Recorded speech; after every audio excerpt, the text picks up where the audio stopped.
Welcome to another episode of The Scary Black Death.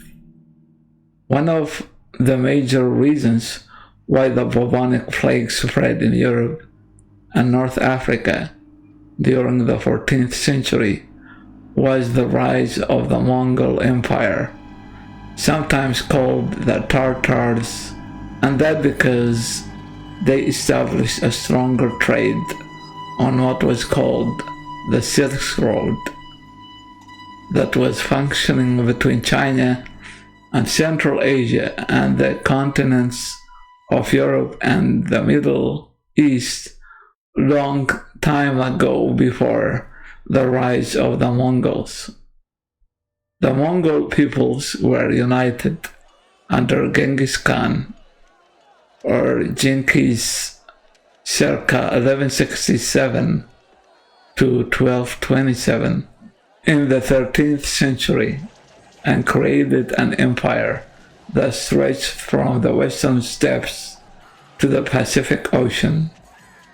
Mongols ruled China as the Yuan dynasty to 1368 and established Western Khanates that organized Central and Western Asia under the Great Horse.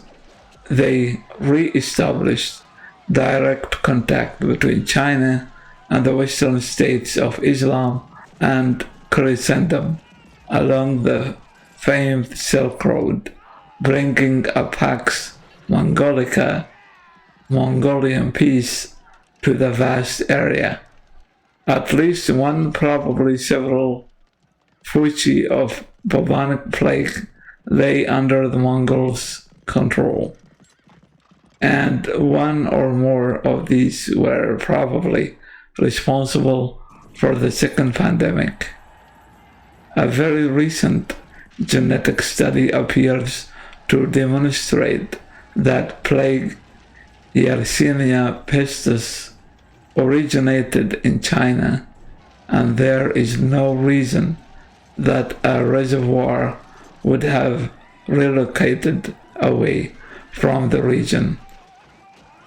Activity from this source may well have contributed to the disruption and chaos that led to the downfall of the Yuan a scant 2 decades after the Black Death began to the west.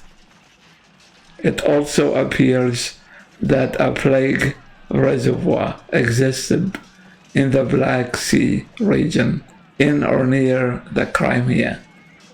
Mongols controlled this area as well in the form of the Golden Horde of the Kipchak Khanate.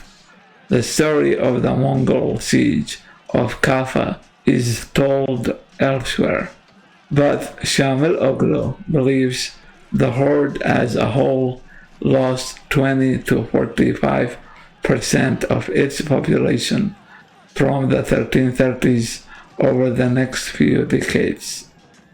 Just as China left a scant record of its troubles, so too the horde provides nothing definitive about the rule of disease. It is clear, however, that the problems of Janibeg and his army metastasized, creating great trouble for the Golden Horde, its leadership and military. 4 Western Turkic tribes, cousins of the Mongols, were devastated by the 1380s, leaving a vacuum for 4 tribes further east to migrate and settle as central authority disintegrated.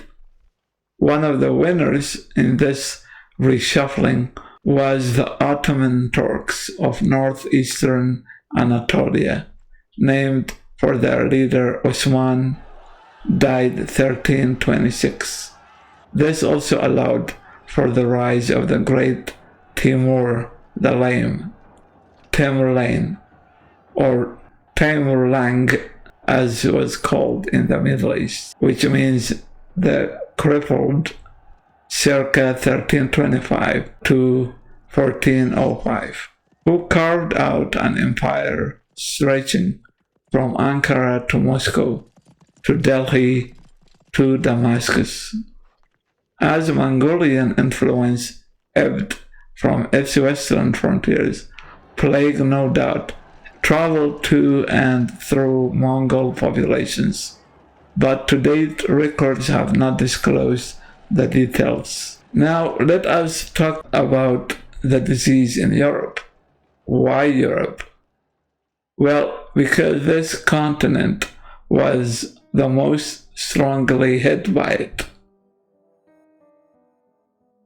Today, most scholars concur that the huge population loss caused by the Black Death deeply impacted the course of European history, accelerating and, in some instances, initiating major social, economic, and cultural changes. The psychological toll that the pandemic exacted from those who lived through it was also profound. People were shocked and terrified by the unprecedented scale of the tragedy, which struck young and old, rich and poor, city dwellers and rural folk with equal ferocity. Seemingly, there was no way to stop the deadly scourge, nor did anyone have the slightest idea of what lay behind it.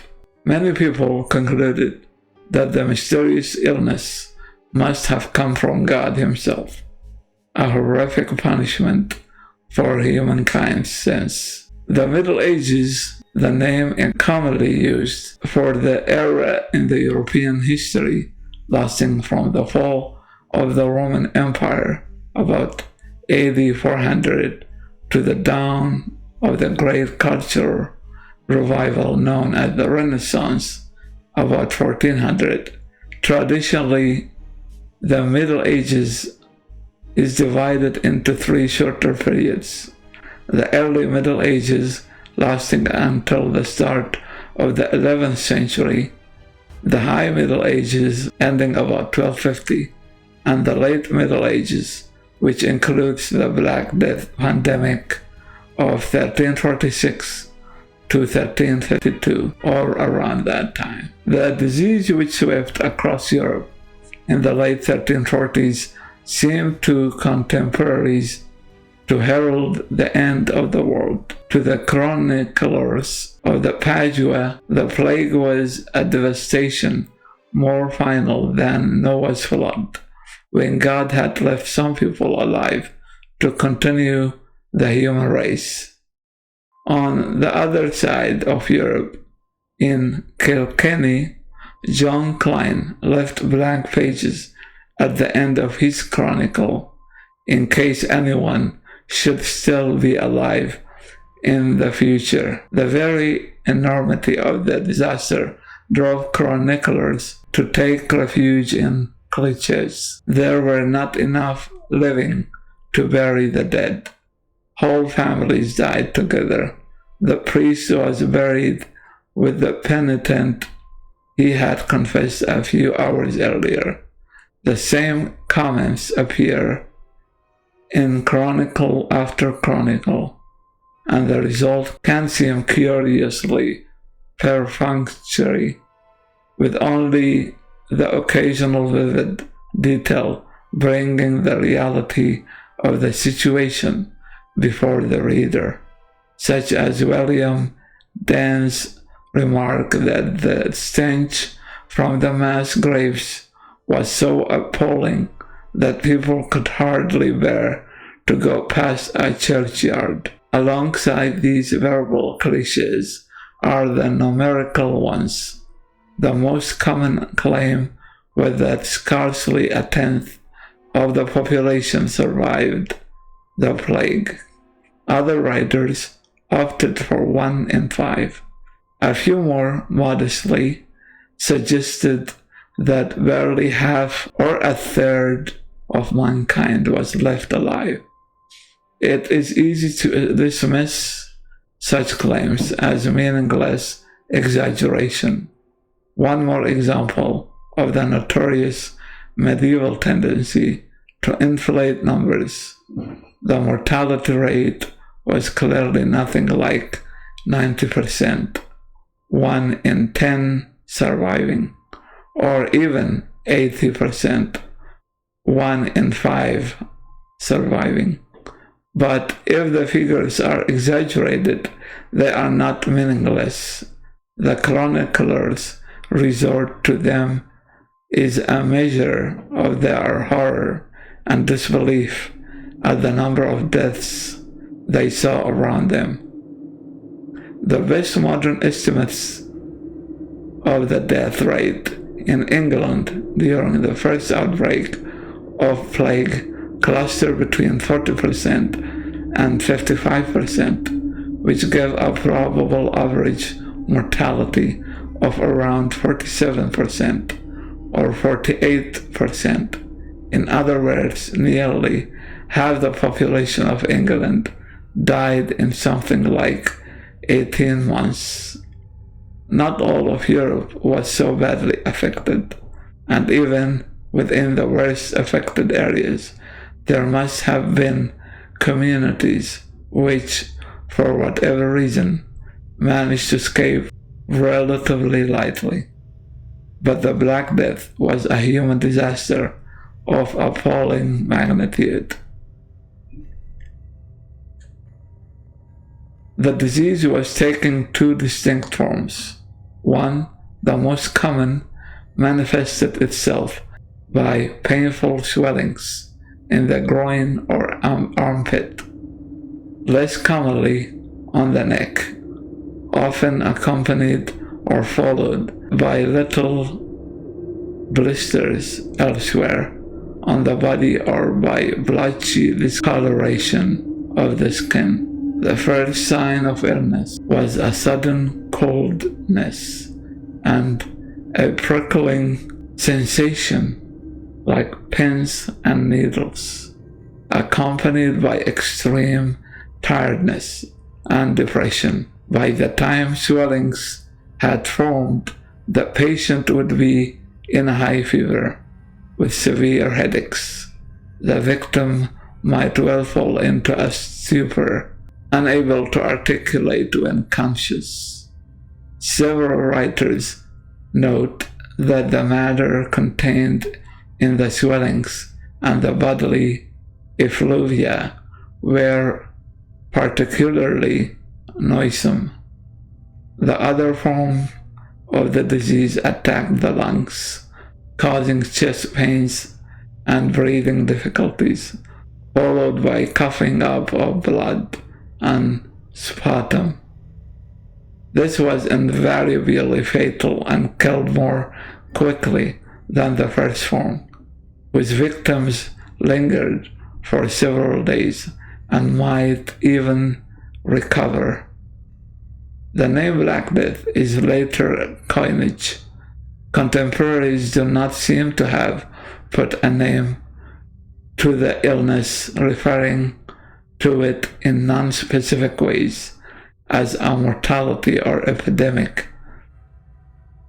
Even the words plague or pestilence, which became the standard terms for the disease, were originally non-specific and have remained so. Not all plagues are the plague. This is not to say that contemporaries had failed to recognize that they were dealing with a specific disease, or that they were hazy about its manifestations. On the contrary, writers across Europe not only present a consistent picture of the symptoms of the disease, but had realized that the same disease was taking two distinct forms. One, the most common, manifested. Not all contemporary writers distinguished explicitly between the two forms of the disease. although the distinction was clearly common knowledge within the papal court at Avignon, where it was familiar to men with no medical training, such as Louis Haile-Jean. But even writers who conflated all the plague symptoms into a single list were often making the same distinction implicitly.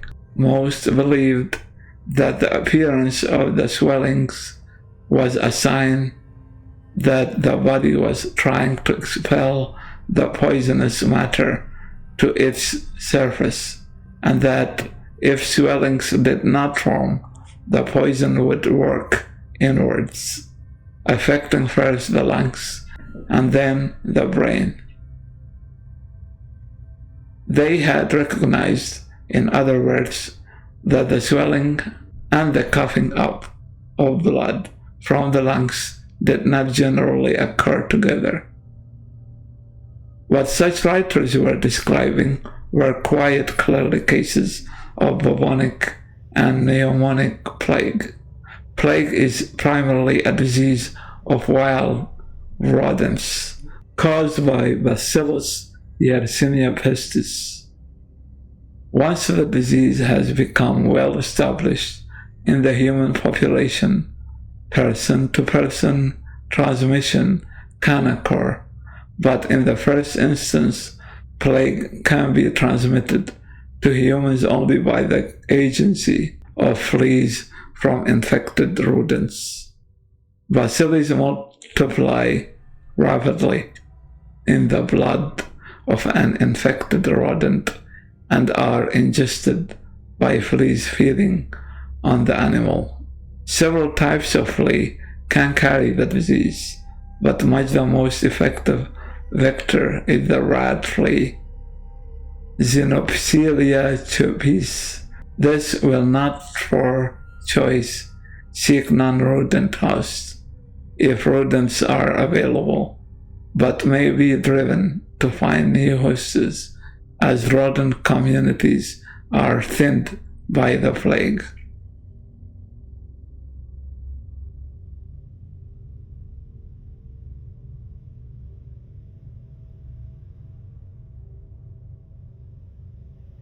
Under normal conditions, the plague makes the transition from rodents to humans relatively rarely, in part because the wild rodents in which the disease is endemic are unlikely to come into sufficiently close contact with people for their fleas to move across onto human hosts. Thus, although plague exists today among the rodent population in parts of the United States, there have been only a handful of cases of people contracting the disease.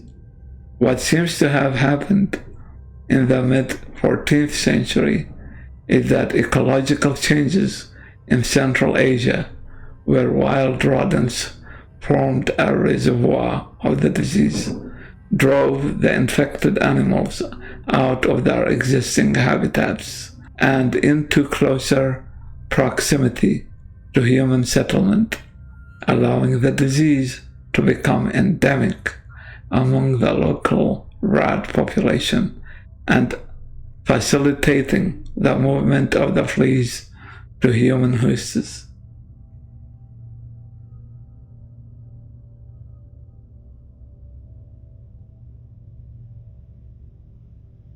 This is not an entirely speculative scenario. Islamic authors believed that the plague in the East was preceded by famine, floods, and earthquakes, and the highly colored stories of natural prodigies which appear in a number of European sources are garbled versions of the same belief. The very term daily life implies some level of normalcy, of routine, consistency, typicality, stability. But in plague time, this daily life was suspended for virtually everyone. For some, it meant abandoning everything and fleeing to a safe place. For others, shutting themselves up in their own homes to wait the epidemic out.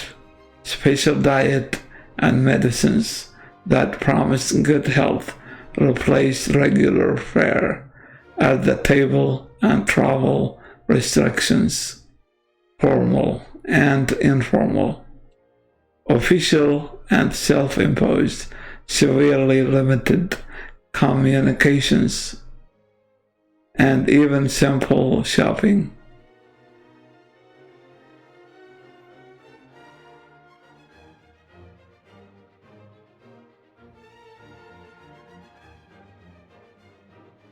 In cities, schools let-out chairs closed, shops were abandoned, neighborhood moved, construction halted, and the streets were emptied of crowds and theaters of paying audiences. It was like some long, ghastly holiday. Daily life, such as it had become, was balanced by daily death. Acquaintances disappeared, and dreadful signs appeared on front doors, warning visitors away. The shouts of street vendors hawking their wares were replaced by the coarse calls of "Bring out the dead." Two-wheeled tumbrels piled high with corpses, and the dying creaked along the streets in the place of carts brimming with fresh groceries and other merchandise. Fires burned not to cook food or warm bodies, but to incinerate victims' belongings, punish criminals, or fumigate the supposedly poisonous atmosphere.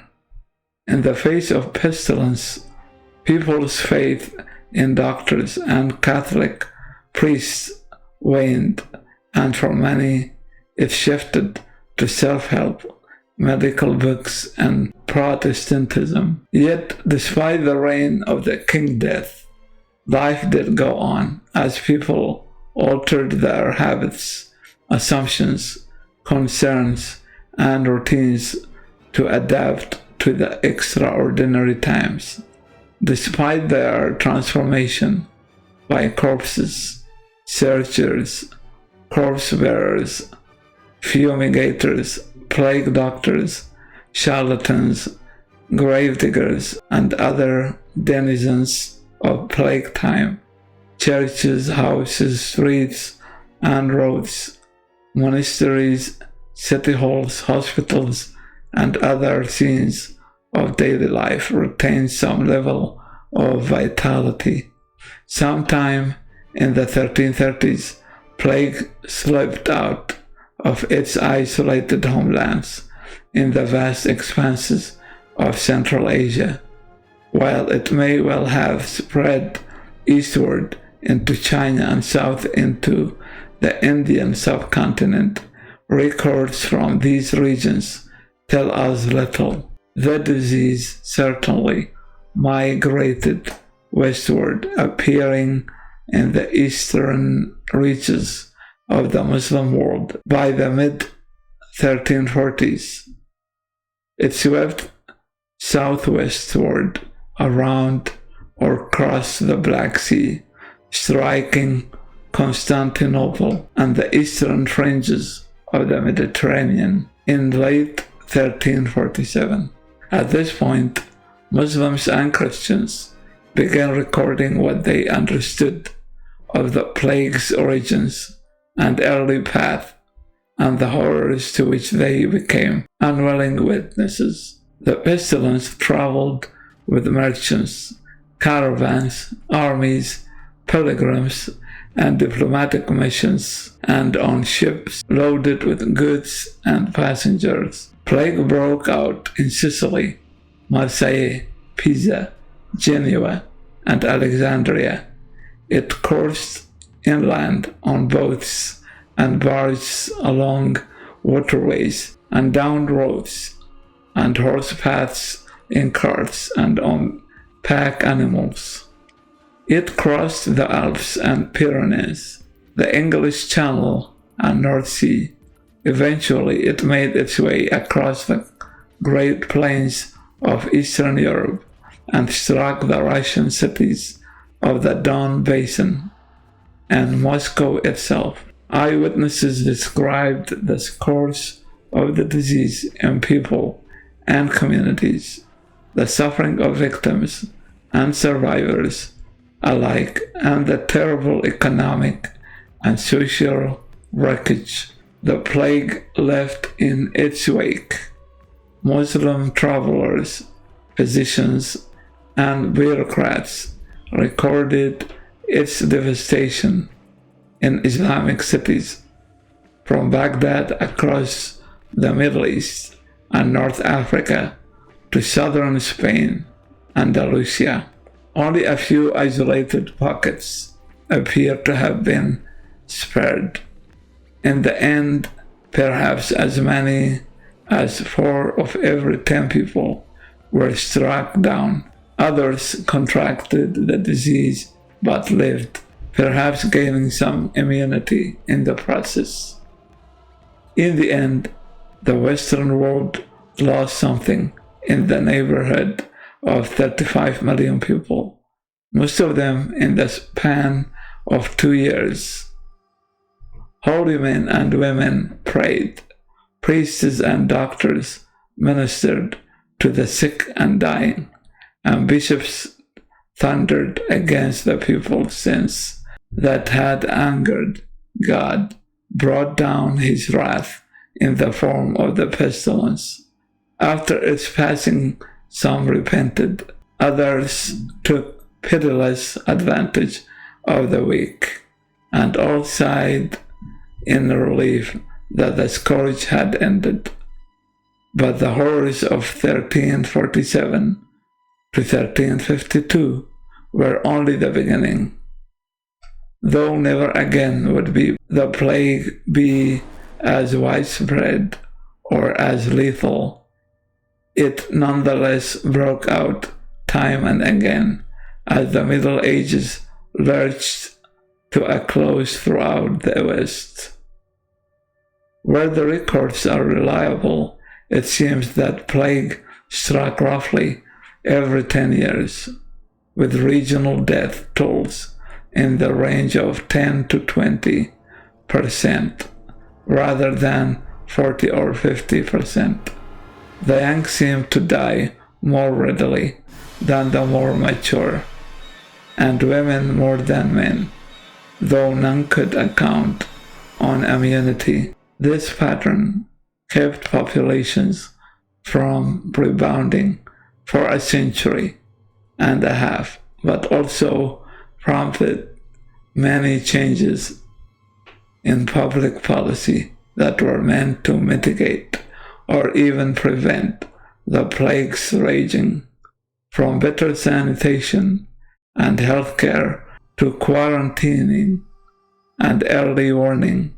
Local and royal governments adapted to the new regime of recurring pestilence.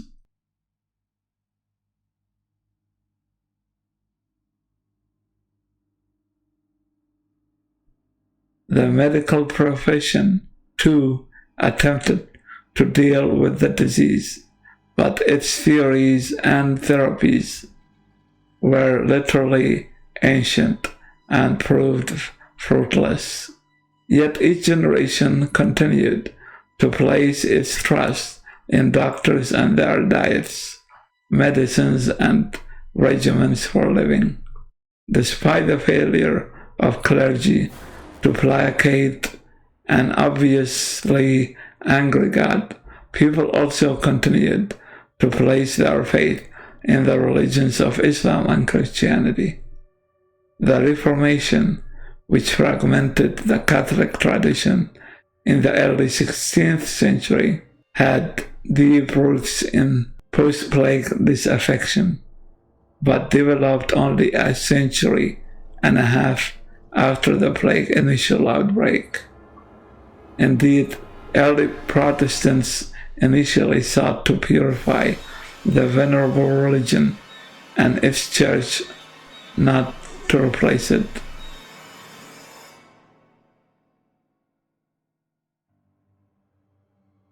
Why the plague was problematic for the church. People, even in ancient times, used to trust physicians and experts of medicine when they were dealing with diseases and illnesses.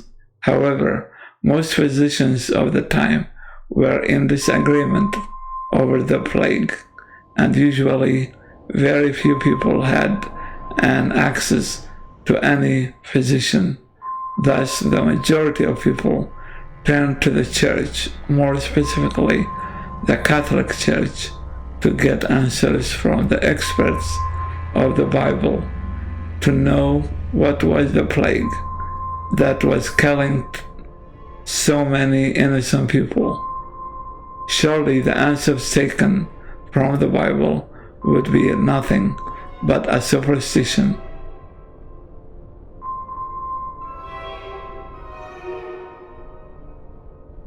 For Bible's people, it was a punishment or a warning to people to stay away from alcohol, wrong sexual behaviors, and women, as the Bible shows it.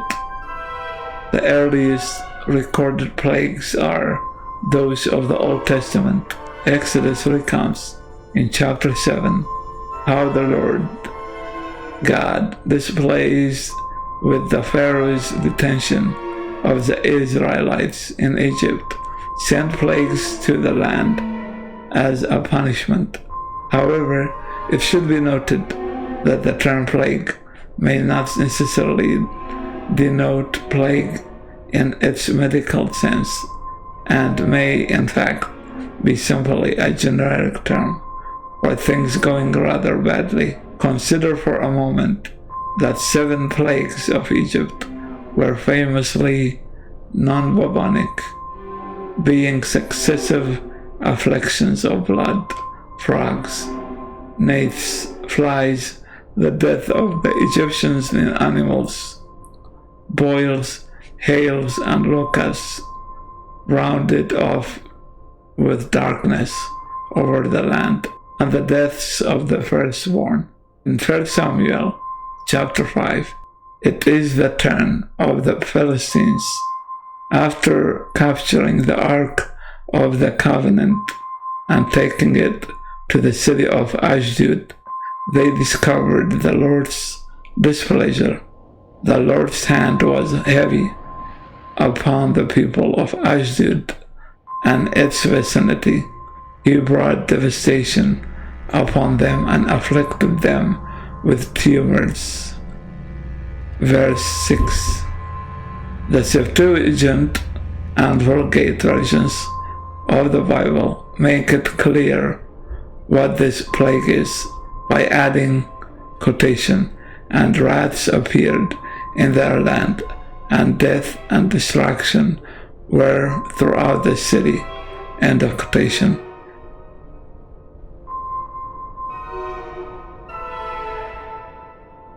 A few verses later, a quotation, the Lord's hand was against the city, throwing it into a great panic. He afflicted the people of the city, both young and old, with an outbreak of tumors. End of quotation.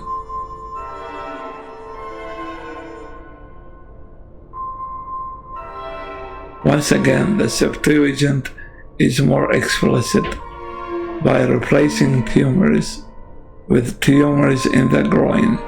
That connection between rats and tumors is reinforced in chapter 6, where to placate the wrath of the Almighty, the Philistines have to make gold replicas of 5 rats and 5 tumors.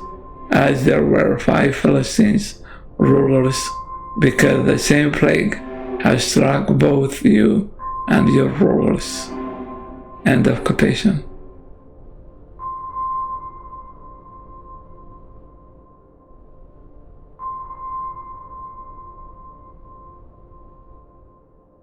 Another celebrated outbreak of what could be plague in the medical sense occurred in Athens in the 5th century BC. Thucydides gives a graphic account of the epidemic in his history of the Peloponnesian War. The plague first began to show itself among the Athenians. It was said that it had broken out in many places previously in the vicinity of Lemnos and elsewhere, but a pestilence of such extent and mortality was nowhere remembered, neither were the physicians at first of any use, ignorant as they were of the proper way to treat it, but they died themselves in great numbers, as they visited the sick most often, nor did any human art succeeded any better. Supplications in the temples, divinations, and so forth were found equally futile, till the overwhelming nature of the disaster at last put a stop to them altogether.